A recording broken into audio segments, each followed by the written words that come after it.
Here's how to reset your YouTube feed in less than 1 minute, how to clear your algorithm data and start with fresh recommendations. So first, we're going to start with opening activity settings. You're going to open your YouTube app and then you're going to tap on the profile icon in the bottom corner. From here, you're going to tap on the gear icon to open settings at the top right corner. And then from here, you're just going to tap on manage all history.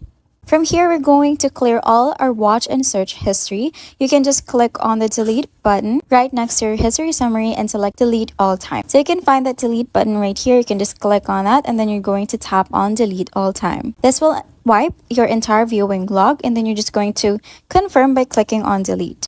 Now we're going to head back to our main home screen and to start filtering topic chips. You can just select any video that you don't like or any unwanted video. You're just going to tap on the three dots right next to it and then you're going to tap on not interested so that topic will be out of your algorithm. If you're interested, I have linked the product link down below.